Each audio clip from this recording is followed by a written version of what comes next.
संबोधन के लिए, उनके मार्गदर्शन के लिए।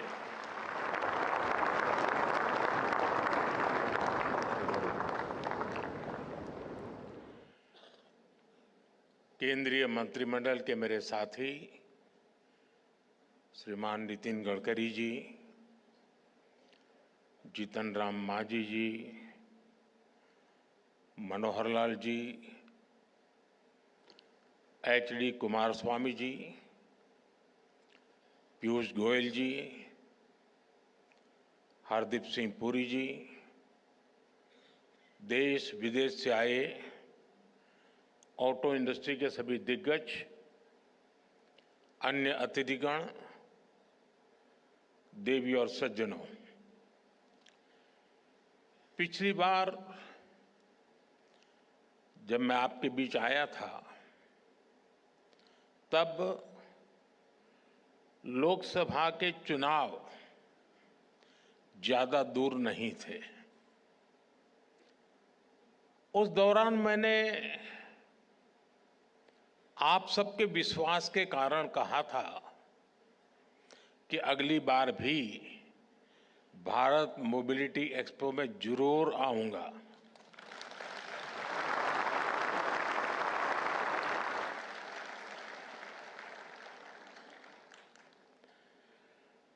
देश ने तीसरी बार हमें आशीर्वाद दिया। आप सभी ने एक बार फिर मुझे यहां बुलाया। मैं आप सबका आभार व्यक्त करता हूं। साथियों, मुझे खुशी है कि इस वर्ष भारत मोबिलिटी एक्सपो का दायरा काफी बढ़ गया है। पिछले साल 800 से ज्यादा एग्जीबिटर्स ने हिस्सा लिया। 1.5 लाख से ज्यादा लोगों ने विजिट किया। इस बार भारत मंडपम के साथ साथ द्वारका के अशोभूमि और ग्रेटर नोएडा के इंडिया एक्सपो सेंटर में भी ये एक्सपो चल रहा है। आने वाले 5-6 दिनों में बहुत बड़ी संख्या में लोग यहां आएंगे। अनेक नई गाड़ियां भी यहां लॉन्च होने वाली हैं। ये दिखाता है कि भारत में मोबिलिटी के फ्यूचर को लेकर कितनी पॉजिटिविटी है। यहां कुछ एग्जीबिशंस में विजिट करने, उन्हें देखने का अवसर अभी मुझे मिला। भारत की ऑटोमोटिव इंडस्ट्री फैंटास्टिक भी है और फ्यूचर रेडी भी है। मैं आप सभी को अपनी बहुत बहुत शुभकामनाएं देता हूं।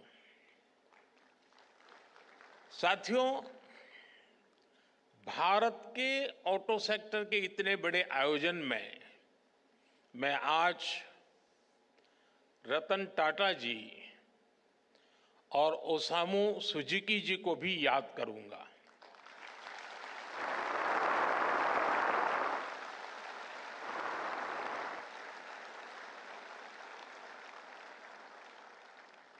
भारत के ऑटो सेक्टर की ग्रोथ में मिडिल क्लास के सपने को पूरा करने में इन दोनों महानुभावों का बहुत बड़ा योगदान रहा है।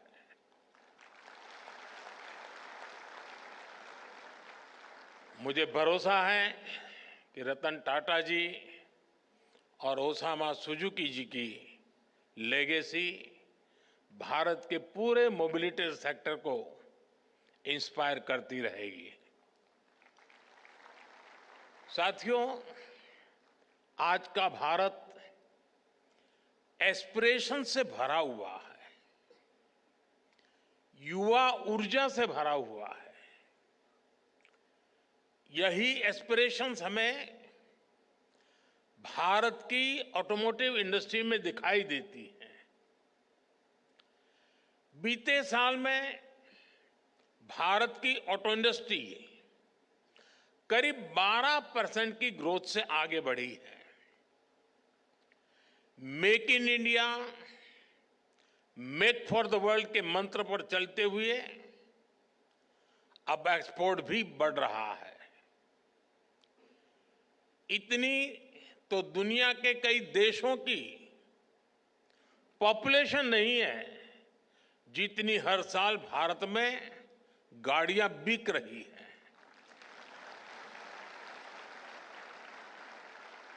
एक साल में करीब 2.5 करोड़ गाड़ियां बिकना ये दिखाता है कि भारत में डिमांड लगातार कैसे बढ़ रही है।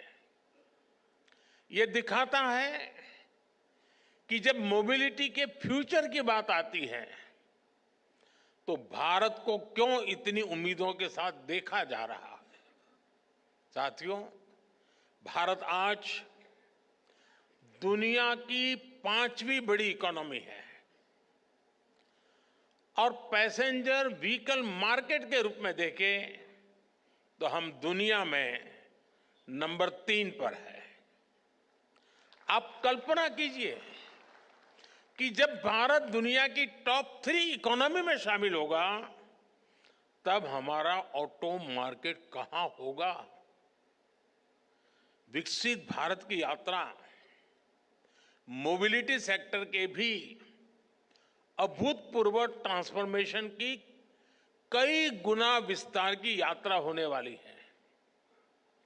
भारत में मोबिलिटी के फ्यूचर को ड्राइव करने वाले कई फैक्टर्स हैं, जैसे भारत की सबसे बड़ी युवा आबादी, मिडिल क्लास का लगातार बढ़ता दायरा, तेजी से होता अर्बनाइजेशन, भारत में बन रहा आधुनिक इंफ्रास्ट्रक्चर, मेक इन इंडिया से अफोर्डेबल व्हीकल, ये सारे फैक्टर्स भारत में ऑटो सेक्टर की ग्रोथ को पुश करने वाले हैं, नई ताकत देने वाले हैं।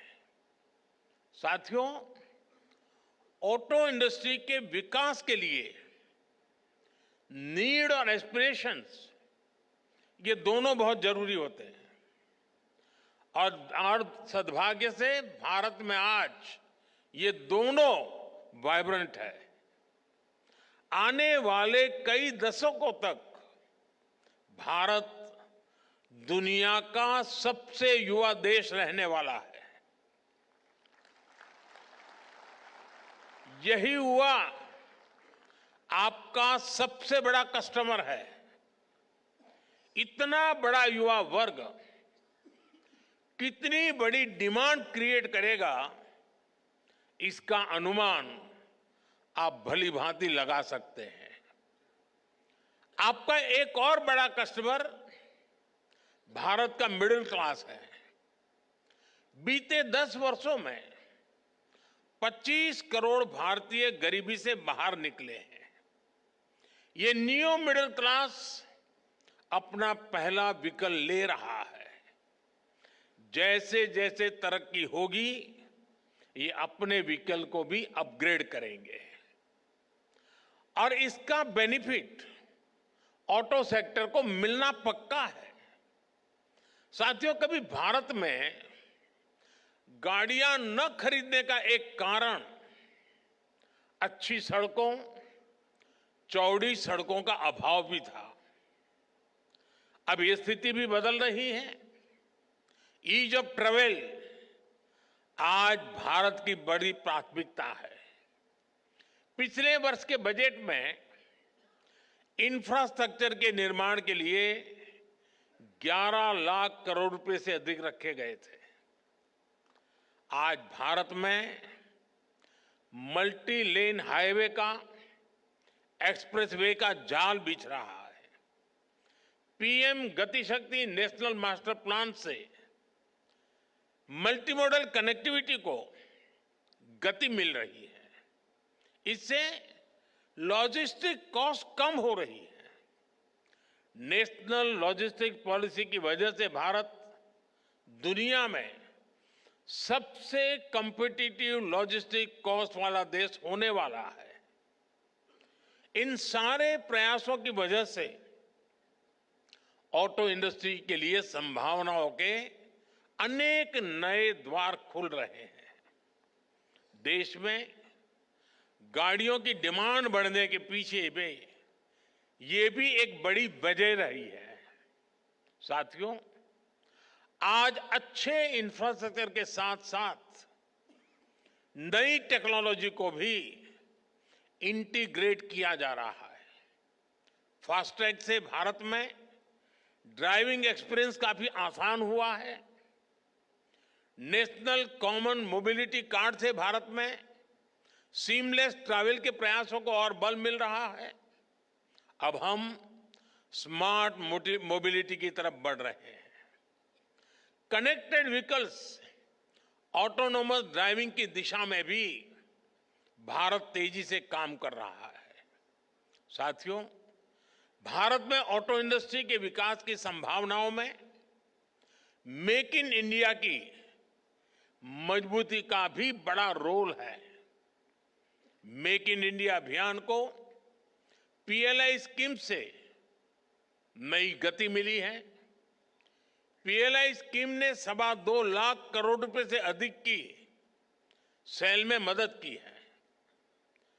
इस स्कीम से ही इस सेक्टर में 1.5 लाख से ज्यादा डायरेक्ट जॉब क्रिएट हुए हैं।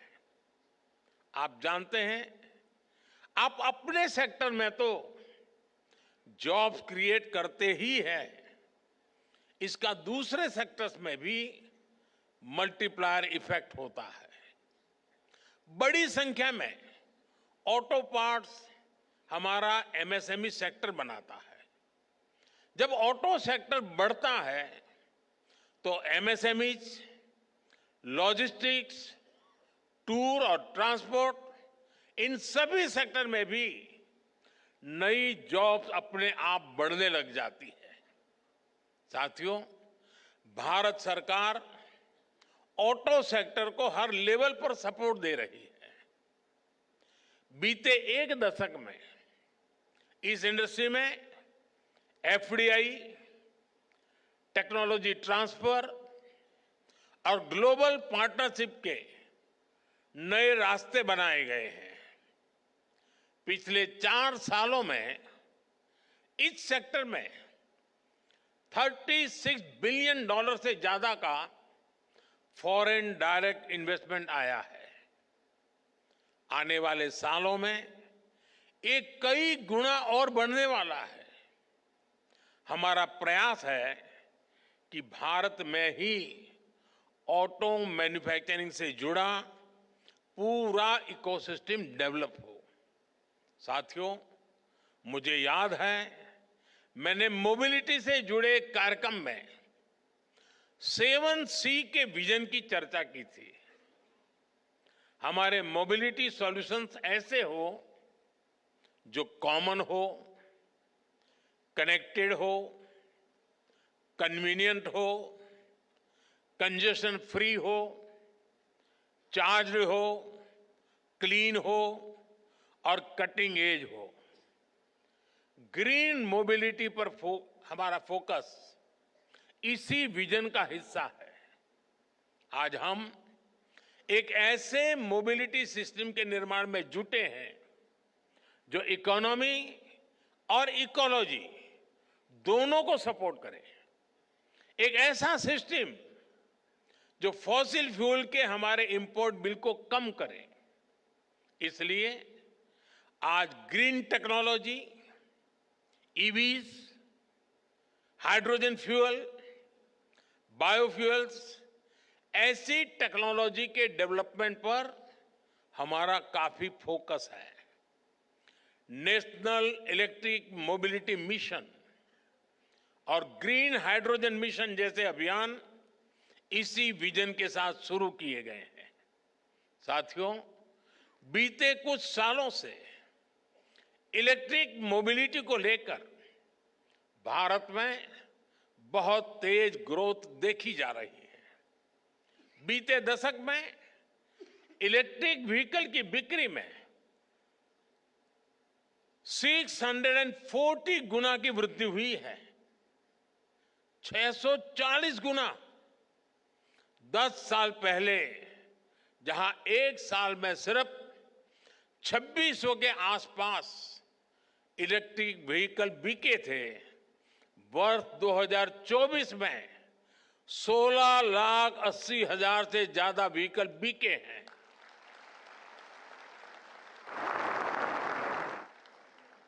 यानी 10 साल पहले जितने इलेक्ट्रिकल व्हीकल पूरे साल में बिकते थे, आज उससे भी 2 गुने इलेक्ट्रिक व्हीकल सिर्फ एक दिन में बिक रहे हैं।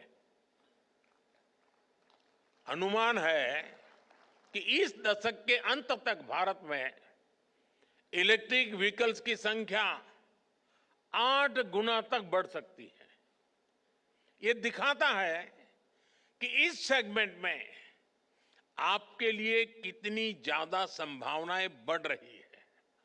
साथियों, देश में इलेक्ट्रिक मोबिलिटी के विस्तार के लिए सरकार लगातार पॉलिसी डिसीजंस ले रही है, इंडस्ट्री को सपोर्ट कर रही है। 5 साल पहले फेम 2 स्कीम शुरू की गई थी। इसके तहत 8,000 करोड़ रुपए से भी अधिक का इंसेंटिव दिया गया है। इस राशि से इलेक्ट्रिक व्हीकल खरीदने में सब्सिडी दी गई, चार्जिंग इंफ्रास्ट्रक्चर का निर्माण किया गया। इससे 16 लाख से अधिक ईवीज को सपोर्ट मिला, जिनमें से 5,000 से अधिक तो इलेक्ट्रिक बसें हैं। यहां दिल्ली में भी भारत सरकार द्वारा दी गई 1200 से अधिक इलेक्ट्रिक बसें चल रही हैं। अपने तीसरे टर्म में हम पीएम ई ड्राइव स्कीम लेकर आए हैं। इसके तहत 2 व्हीलर, 3 व्हीलर, ई एम्बुलेंस, ई ट्रक ऐसे करीब 28 लाख ईवीज खरीदने के लिए मदद दी जाएगी। करीब 14,000 इलेक्ट्रिक बसें भी खरीदी जाएगी। देश भर में अलग अलग वाहनों के लिए 70,000 से अधिक फास्ट चार्जर लगाए जाएंगे। तीसरे टर्म में ही पीएम ई बस सेवा भी शुरू की गई है। इसके तहत देश के छोटे शहरों में करीब 38,000 ई बसें चलाने के लिए केंद्र सरकार मदद देगी। सरकार ईवी मैन्युफैक्चरिंग के लिए इंडस्ट्री को लगातार सपोर्ट कर रही है। ईवी कार मैन्युफैक्चरिंग में जो ग्लोबल इन्वेस्टर भारत आना चाहते हैं, उसके लिए भी रास्ते बनाए गए हैं। भारत में क्वालिटी ईवी मैन्युफैक्चरिंग इकोसिस्टम के विस्तार में, वैल्यू चेन के निर्माण में मदद मिलेगी। साथियों, ग्लोबल वार्मिंग की, क्लाइमेट की चुनौती से निपटने के लिए हमें सोलर पावर को, अल्टरनेटिव फ्यूल को लगातार प्रमोट करते रहना है। भारत ने अपनी G20 प्रेसिडेंसी के दौरान ग्रीन फ्यूचर पर बहुत जोर दिया है। आज भारत में ईवी के साथ ही सोलर पावर को लेकर भी बहुत बड़े लेवल पर काम चल रहा है। पीएम सूर्यघर मुफ्त बिजली स्कीम से रूफटॉप सोलर का एक बड़ा मिशन चल रहा है। ऐसे में इस सेक्टर में भी बैटरी की स्टोरेज सिस्टम की डिमांड लगातार बढ़ने वाली है।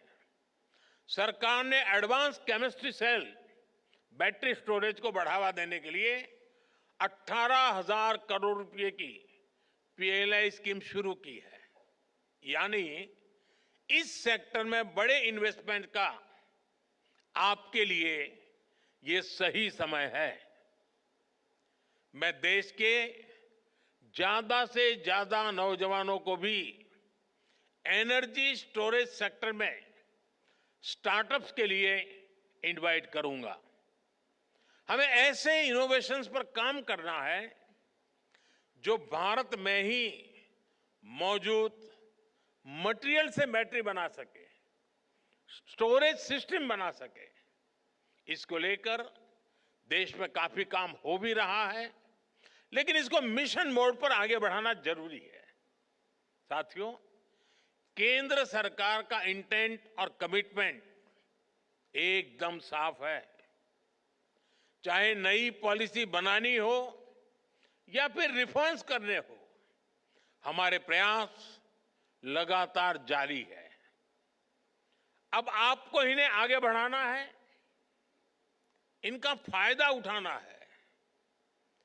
अब जैसे व्हीकल स्क्रैपिंग पॉलिसी है, जितने भी मैन्युफैक्चरर्स हैं, आप सभी से मेरा आग्रह है कि इस पॉलिसी का लाभ उठाएं। आप अपनी कंपनी में भी अपनी भी एक इंसेंटिव स्कीम लेकर आ सकते हैं। इससे ज्यादा लोग अपनी पुरानी गाड़ियां लेकर स्क्रैप करने के लिए आगे आएंगे। ये मोटिवेशन बहुत जरूरी है। ये देश के एनवायरनमेंट के लिए भी आपकी तरफ से बहुत बड़ी सर्विस होगी। साथियों, ऑटोमोटिव इंडस्ट्री इनोवेशन ड्रिवन है, टेक्नोलॉजी ड्रिवन है। इनोवेशन हो, टेक हो, स्किल हो या फिर डिमांड, आने वाला समय ईस्ट का है, एशिया का है, भारत का है।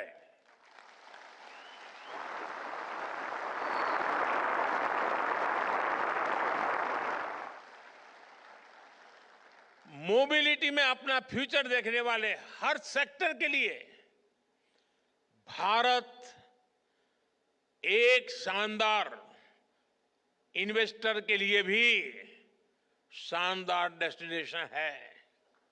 मैं आप सभी को फिर विश्वास दिलाता हूं, सरकार हर तरह से आपके साथ है। आप make in India, make for the world के मंत्र के साथ इसी तरह आगे बढ़ते रहें। आप सभी को फिर से बहुत बहुत शुभकामनाएं। धन्यवाद।